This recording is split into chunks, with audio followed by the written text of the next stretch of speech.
Unhappy? Bored? Frustrated? Are you tired of waiting for a lush, green existence?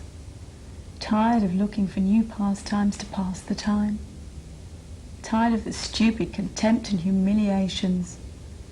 Tired of the traps, tricks and contradictions and broken hopes and promises? Tired of the waiting for authentic community, love and adventure? Are you just tired? Tense? Anxious? Are you in a bad state? There aren't any good ones. From here on, it's shake, rattle, and roll.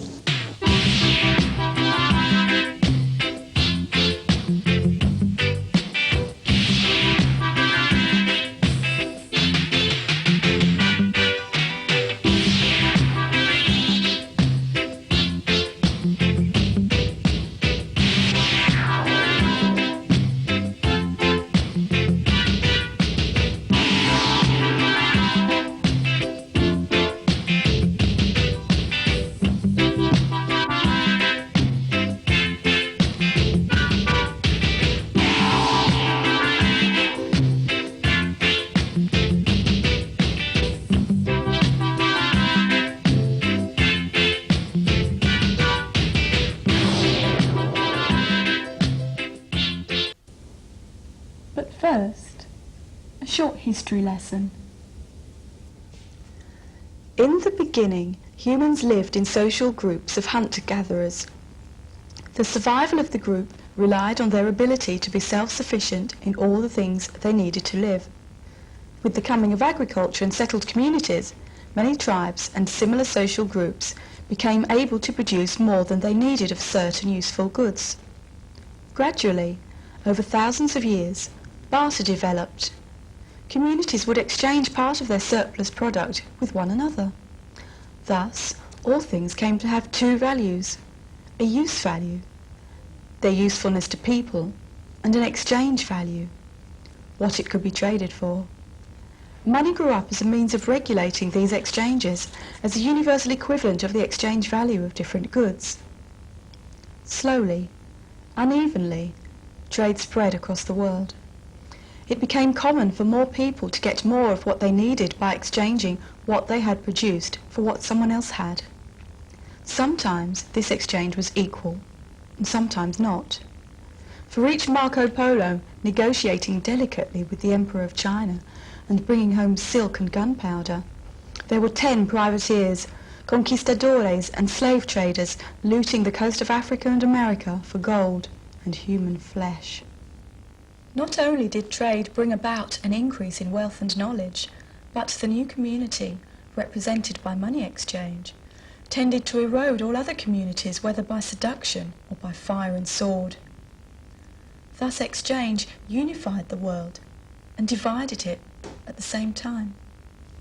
It unified it by forming material links between previously separate communities, and divided it by breaking up these communities and substituting itself for relationships based on place or kinship. Capitalism is simply the highest form of this movement, which has gone on since the beginning of prehistory. This abstract wealth, which is money, was, by the 16th century, accumulated to such a degree that it became possible for the merchants to buy not just goods already produced by the people, but to buy living labour itself, to hire people who had no means of production at their disposal and thus had nothing to sell but their time and energy. These people were mainly feudal serfs, driven in a few decades from the land which their ancestors had tilled for centuries. They crowded into cities or wandered the countryside begging. It was they who found themselves without rights or property, grinding out their short and hungry lives in the new mines and workshops, Blake's dark satanic mills. The buying and selling of labour power, once this was generally possible, the market exploded out across the world, sweeping everything before it, turning the great majority of people into propertyless workers at the same time as it revolutionized production and transformed the whole of life. This is the origin of the modern world.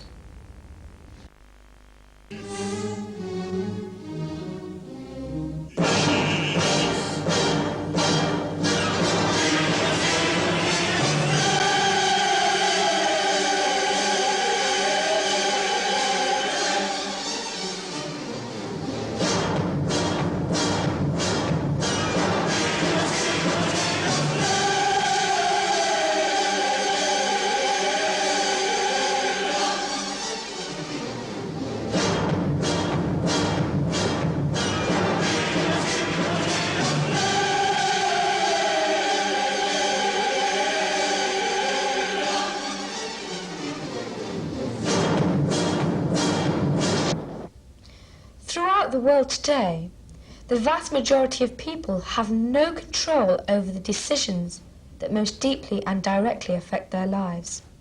They sell their labour power or mark time on the dole, while those who own or control the means of production accumulate wealth, make the laws, and use the whole machinery of the state to perpetuate and reinforce their privileged positions.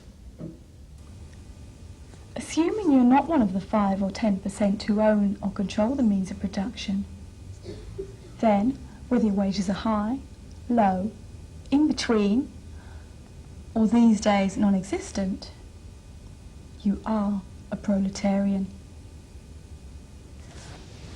And it's about time you realised it. Sha-na-na-na, sha-na-na-na-na, get a job. Sha-na-na-na, sha-na-na-na-na, get a job. Sha-na-na-na, sha-na-na-na-na. These days, better people come from Brook Street. Because before you see the person we send you from Brook Street, we'll have seen a whole lot more who weren't exactly right for your job. Work, the buying and selling of human labour, has become the basis of human society throughout the world. To see through the superficial cultural and ideological differences between the capitalist countries of the West and the communist countries of the East, we have only to look at what ordinary people in these countries actually do. Over there, as here, people give up control over what they produce in exchange for a wage with which they buy commodities, the things they need to live. This car is built by people who have never been on strike, in a factory where no one has ever been made redundant, by a company where the managing director dresses the same as the men on the line. This car has a 100,000-mile or 3-year warranty. We suspect these facts are not entirely unconnected. All states are capitalist. In the West, multinationals with budgets equivalent to those of medium-sized nations. In the East, the monopolist dream. One big company, Soviet Union Limited. In societies based on the buying and selling of labour power, what we do 8 hours a day to earn our living, becomes the single most important fact about us. How often have you met someone for the first time, and after exchanging names, seen how soon the conversation comes around to the question, what do you do? Our jobs don't just determine our standard of material comfort, but our place and standing in society. It's the demon! It's the demon work that's been thrust at us from all corners. Because it's a big business these days, isn't it? Work, the big combines, the Manpower Services Commission. Down every high street, the big welcoming sign above the door, the job centre. Creaking gaily in the work-infested air. Oh, God, I need a job! You don't need a job, Reggie! The rate at which we can sell our labour determines our ability to consume the items produced by other people selling their labour. Our life is divided between work time and so-called free time. This could be more accurately described as production time and consumption time. In our free time, we use our wages to buy back what we produced in our work time. To bring about this double exploitation, it was necessary for capitalism to eradicate systems of exploitation based on production alone, such as slavery or feudalism. When, in the 19th century, the United States and Tsarist Russia abolished slavery and serfdom, they finally entered the new age of capitalism, the era of the worker-consumer. It is ironic that after the emancipation of the slaves in America and Russia, many slaves chose to stay as they were. For many, it meant little difference in their material circumstances. For others, there was only a miserable choice between being a fed and housed slave or being free, but hungry, homeless, and unemployed. But slavery is slavery, whether you are a simple slave or a wage slave. Forced labour is forced labour, whether you submit to the whip or economic realities. This condition has not just personal implications, but social, even global implications. The world is being transformed, but it is being transformed in the direction prescribed by forced labour, which is why it is being transformed so badly.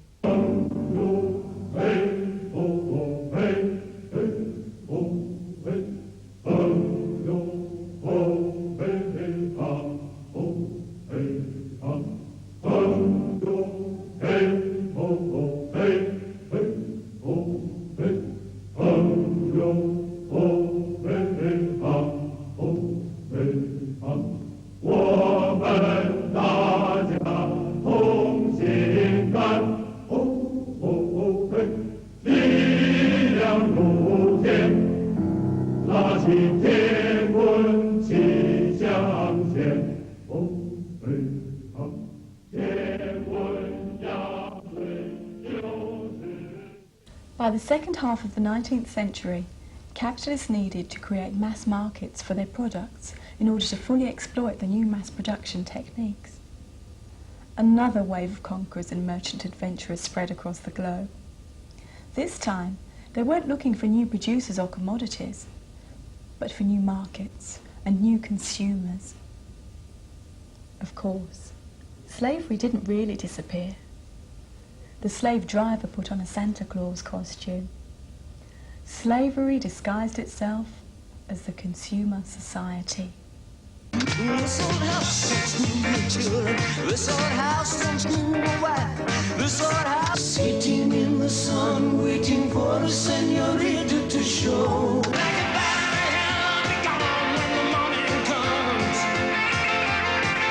We are sailing. We are sailing. Our house in the middle of whatever you want.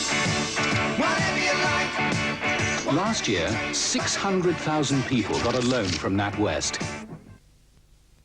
Originally, production was for need. The only motivation for making something was that you, or someone else, needed it.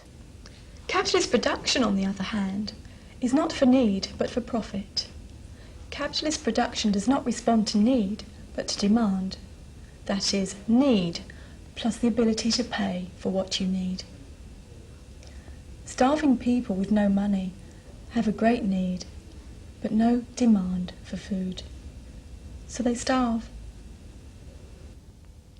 Overproduction has become one of capitalism's major problems. The poor cannot even satisfy their most basic needs because they don't have the money to pay for what they need. The rich have surplus spending power after their basic needs have been met, and capitalism is busy creating new needs for them to spend their money on. By the end of this century, half the world's population will be dying of hunger, and the other half will watch them do it via satellite on their colour TVs. Cough drops, cricket bats, iron-ons, knick-knacks, wooden legs, wedding rings, we sell everything. Slug killers, killer slugs, road drills, earplugs, time bombs, tombstones, merchant banks and garden gnomes, toothpaste, defoliants, genital deodorants, strychnine, gasoline, benzene, polythene. Fruit machines, magazines, vaping, submarines, handcuffs, face screens, pet pills and private drinks, identifiers, tranquilizers, inorganic fertilizers, Gambia, barbed wire, dividends, a pipe was higher, Mars, cars, Jesus Christ, a superstar, life insurance, cigarettes, package tours and saber jets.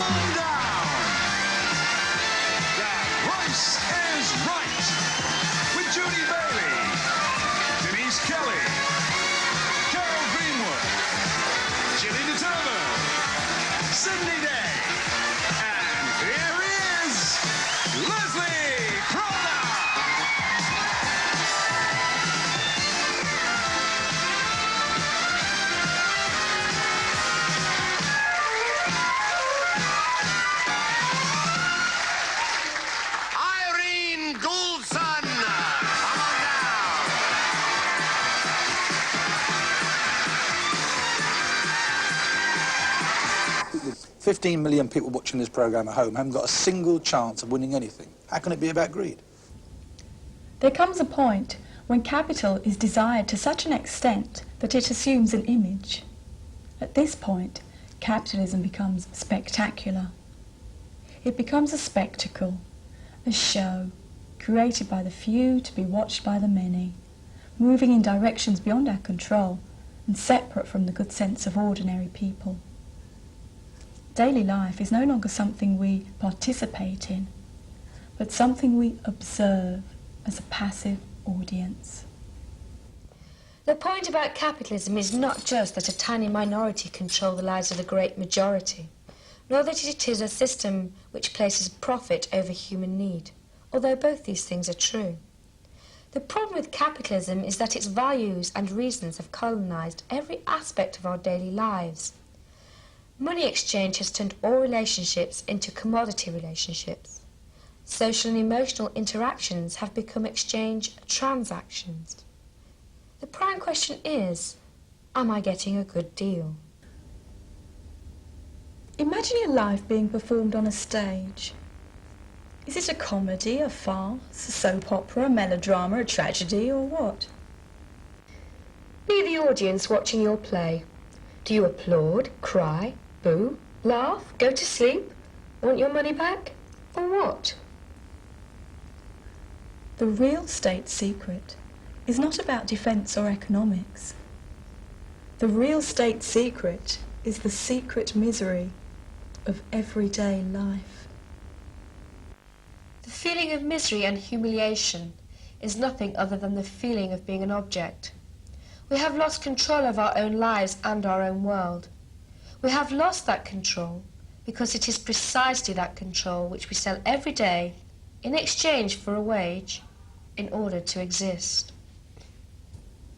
By the second half of the 20th century, technology had produced a product totally appropriate to a society where the vast majority of people are not participants, but spectators.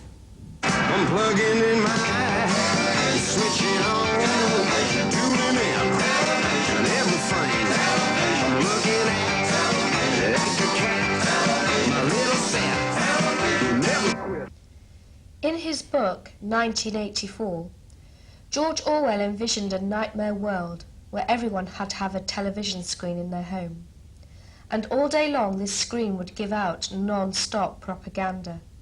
And everyone had to have one of these screens, by law. By 1964, most people had volunteered. How to condition by television. Step 1. The subject is presented with a set of choices. They are all bad. Under these circumstances, the subject freely chooses what he or she feels is the lesser evil. The aim of the controller is to keep the tension surrounding the choice at a high level, so that no alternative choices outside those proposed by the controller are offered or received. Step 2. As soon as one such choice has been made, the next set of choices can be presented. As long as the choices are regulated, that is, the subject or the subject population believes that it has only the set of choices presented, then the outcome is also regulated. Such conditioning does not try to make us all hold the same opinion. In fact, our different opinions are sought on a whole range of pseudo-problems and pseudo-conflicts. We are allowed to go off in frenzied pursuit of any spectacular myth or fashion. All that is required is that we remain passively receptive to the overall design. Now, what is important is that you, the victim, feel that there is no cause and effect in this world, simply information. You should be aware that from here on in, there will be no release from the tension, only an ever-escalating series of crises. No, man. You're not putting enough into it. You won't get any satisfaction out of your fantasy unless you put something into it. Think. More coffee, gentlemen. pay claims. Are British wages spiralling out of control? Does Japanese management use more stick than carrot to motivate its workforce? And will lorry drivers soon be drinking Earl Grey at the motorway cafe? Day after day, the FT looks at questions like these, analyzes them, and gives its comment. What's your point of view? No FT, no comment. Mr. Reed, sorry you've been kept waiting, but now you have my undivided attention, so tell me, what can the QQF do for you? I should like to know a little more about it. You mean you haven't received our advertising literature? Oh dear, how remiss of me. Well, the QQF, the Quite Fantastic Incorporated, can help you quite simply to satisfy your most repressed desires. In a nutshell, Mr. Reed, we will create your fantasies and let you live them.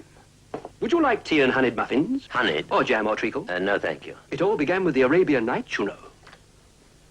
The QQF. Yes, as a boy I was fascinated by the tales of the Arabian Nights. I would dream of living in that exotic era. Then one day I thought, why dream? Why not make my dreams a reality? After that it was easy. A matter of the right decor, the right atmosphere, a few tricks. This, for example. Rubbing it, you see, sets up an electronic impulse that rings a bell in the cellar. My little genie then pops up through a trapdoor in the floor. Just a theatrical trick, but a very effective one, don't you think? Very. Then I began to think of the commercial possibilities, creating other people's dreams and fantasies. And so the QQF was born. Within these portals, Mr. Reed, you can stand beside Nelson at Trafalgar, fight with General Custer, become Genghis Khan, a Roman emperor, heavyweight champion, ruler of the world. A million dreams made to order, fantasies created with a few simple tricks, such as you have already seen. In time in the United States, people consume more soft drinks than any other liquid, including ordinary tap water. If we take full advantage of our opportunities, someday, not too many years into our second century, we will see the same wave catching on in market after market until eventually the #1 beverage on earth will not be tea or coffee or wine or beer. It will be soft drinks, our soft drinks. The threat to the spectacle comes from those who suggest that there are other choices and other ways of doing things.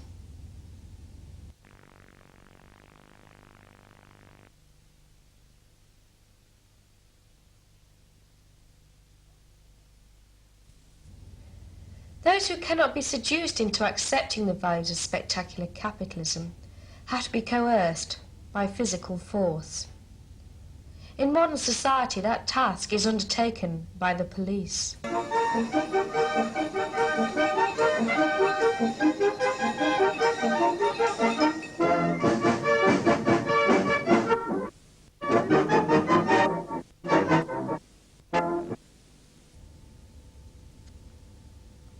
Oh, I'm sorry, we seem to be having some difficulties with that piece of film. Oh, right, I'm getting a signal. Everything's okay now. Right. In modern societies, that task is undertaken by the police.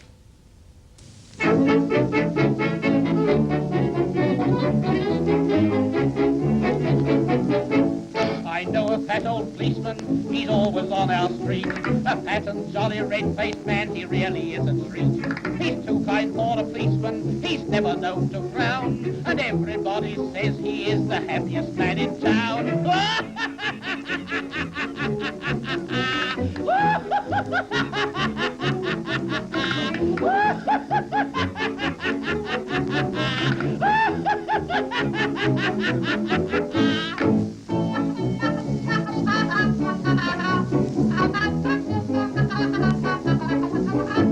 He laughs upon point duty, he laughs upon his beat. He laughs at everybody when he's walking in the street. He never can stop laughing, he says he's never tried. But once he did arrest a man and laughed until he cried.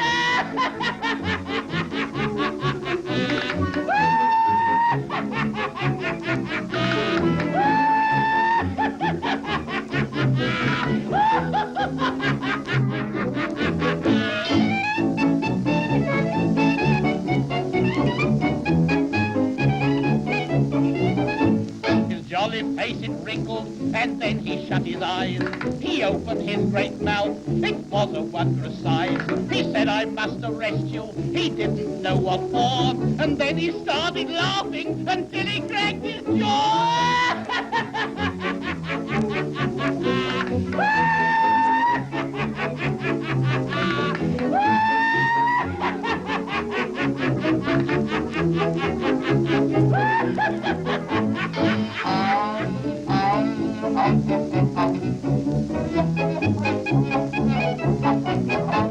So if you chance to meet him when walking round the town, just shake him by his fat old head and give him half a crown. His eyes will beam and sparkle, he'll gurgle with delight, and then you'll start him laughing with all his blessed might.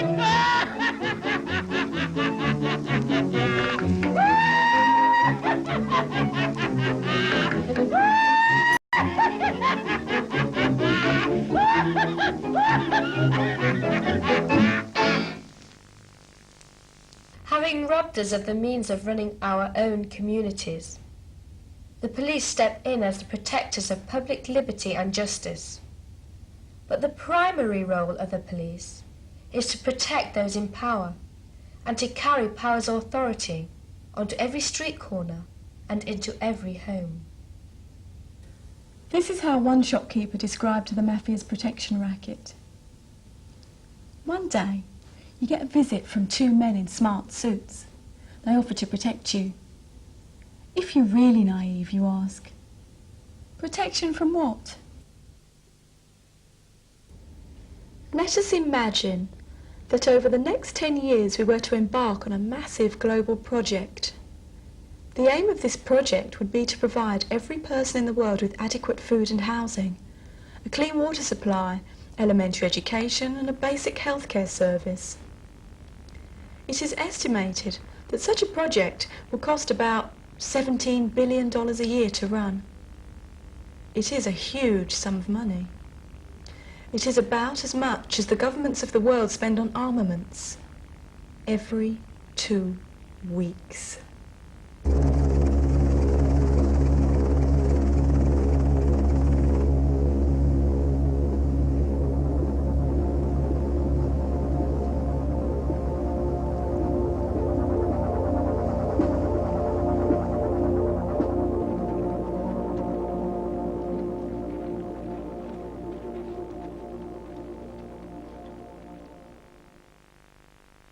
Like competing gangsters, governments hold each other's civilian populations hostage.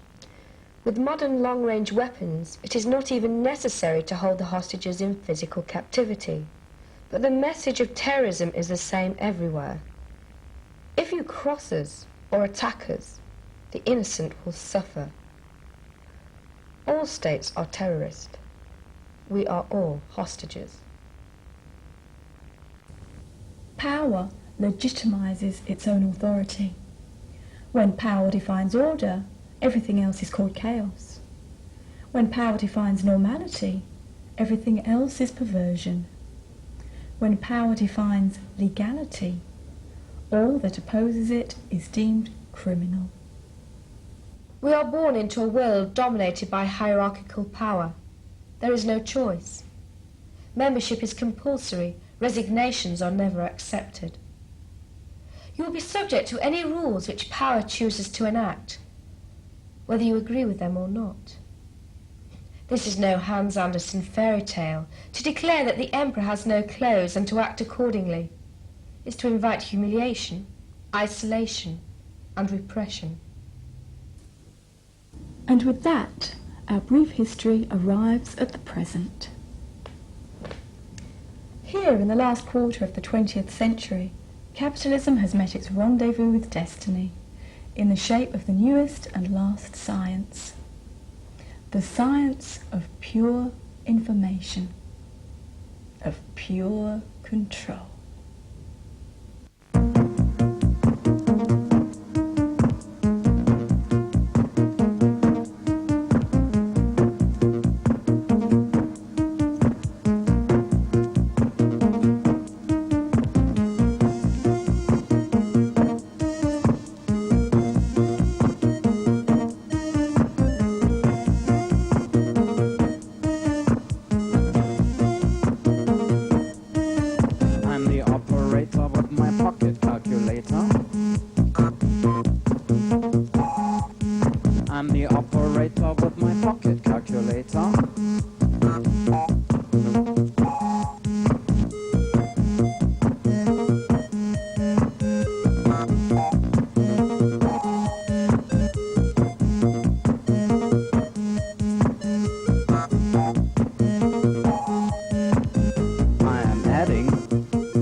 with my pocket calculator.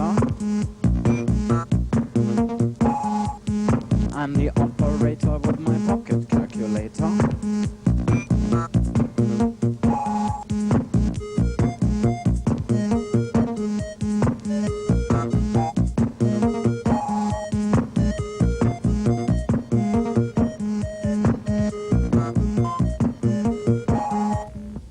While we either fit in, or try to make the best of things, or just get by, or resign ourselves to the slavery of working for freedom, our future is being carefully planned and mapped out. What will we build? When atomic power drives our ships and planes, how will it influence the pattern of our cities? What new forms will it bring? What new opportunities for progress in the arts, the sciences, and the humanities? There's a new dawn breaking over our world, the hopeful dawn of the atomic era. What benefits it will bring, what blessings it will bestow, we can only guess. This much is sure. The same forces, the same laws, the same hopes that brought us to this threshold are still at work. With faith in ourselves and the destiny that guides us, we can move forward to new and even greater achievements in the atomic era. This is the hope that awaits us. That's all right for them. What about us, though? We don't own our country. Don't talk such a lot of rot. Why do you think that's right, Robertson? This is our country. And if there is injustice, inequality, it's our fault for allowing it. Why not write to your MP about it? Yeah. Most opposition and pressure groups still operate on a premise laid down by Marx over 100 years ago. The premise that the workers are too thick to change things for themselves and need a vanguard to tell them what to do. What needs understanding is the state of paralysis everyone is in. Most people have a pretty good idea of what is going on, even if they can't write long academic essays about it. The point is, they can't do anything about it. Since the 60s, millions of people have experimented with alternative technology, alternative medicine, alternative lifestyles, and now the new alternatives are being discovered as fast as the spectacle can produce them. Now that capitalism has set the agenda and prescribed the choices available, we are to be allowed more say in the construction of the world of our own alienation. Our masters would love us to manage our crummy, decaying neighbourhoods. They'd love us to take over bankrupt or low-profit businesses and exploit ourselves democratically.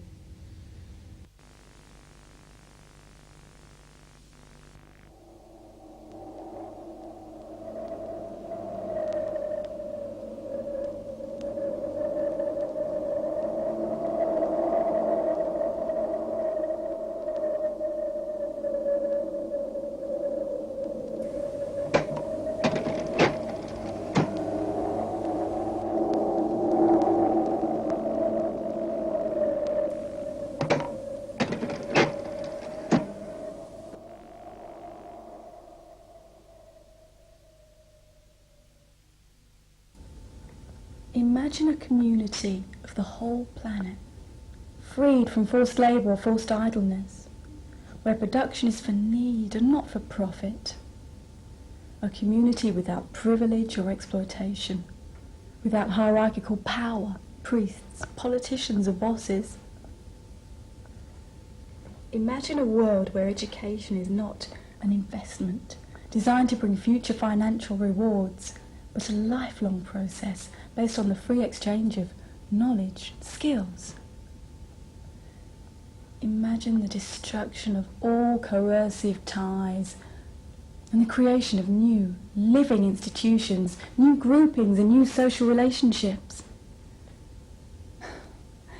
Imagine a world where human creativity can blossom, freed from the chains of money or ideology. In a world so different from this one, you won't have to laugh to keep from crying. Every day, more and more people see through the monstrous confidence trick which has been played upon them. Society is falling apart. Everyone knows it. Efforts to disguise the fact only make things worse. We can start to build the world we want right now. in our relationships, in our interactions and interventions, and in the way we live our lives. But this, on its own, is not enough. There is not enough time for us to play the liberal reformer, happy to reform the world, piece by tiny piece, as if we will live forever. We are building a new world, a world which has never existed and never can exist, while capitalism exists. Today, many people may find it absurd to talk about social revolution, but everything else is even more absurd, since it is limited to what exists and the various ways of putting up with it. As we enter the last decade of the 20th century, we will see the capitalist and the technocrat consummate their union. This could be our last chance to unmake history. The struggle has never been simpler. Either we win, or they will. Presidential party, no one wants to dance. You're looking for a new star to put you in the tracks. Let's go all the way. Let's go all the way. Yeah, yeah, yeah, yeah, yeah. Let's go all the